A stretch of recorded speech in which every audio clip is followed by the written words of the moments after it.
Silver BMW X3, showing insurance not held. Insurance not held. On patrol with a team from Suffolk Constabulary Sentinel Unit in Ipswich Town Centre. They're tasked with combating drug crime. As they patrol, they're pulled over by a member of the public. Just saw two lads in there exchanging something. As they turn the vehicle, one of the two young men runs off. Another is grabbed on his bike. I didn't see anything, man. Yeah, OK, no, all right, OK. With both eventually detained, officers find a bag of cannabis and arrest one of the men for dealing. That is 120 quid worth of cannabis right there.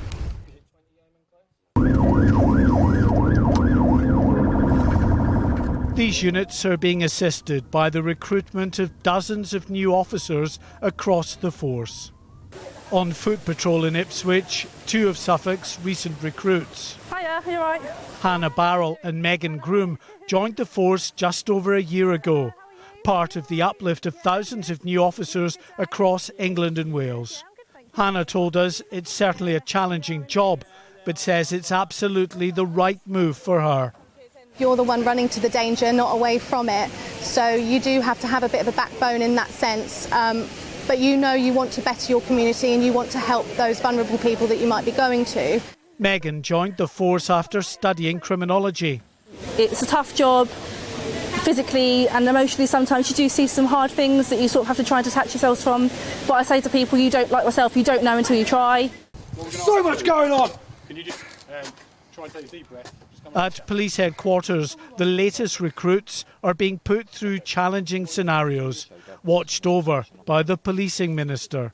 Wait, yeah, listen up, listen up. That car is sound out. Oh, sorry, you're under arrest. For what? Although the police service has been hit by several recent scandals, Kit Malthouse believes the vast majority of the public still have confidence in the police, and many would be happy to make it their career. We cannot take that trust for granted, and police leadership from top to bottom realise that you have to constantly reinforce those bonds of trust. So these extra 20,000 police officers that we're recruiting, making sure that a good proportion of them are out on the streets in uniform, building that bond every day. That's all part of the mix as well, and we cannot take that trust for granted. I know every police officer understands that. These training scenarios are vital in preparing new recruits for what they might face out on the streets. Policing leaders say that those who opt for a career on the front line protecting the public, well, for them, this is a job like no other. The government has now added 13,500 new officers to police ranks across England and Wales.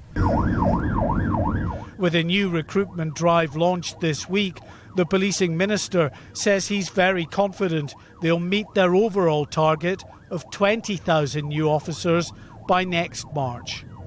Mark White, GB News, Ipswich.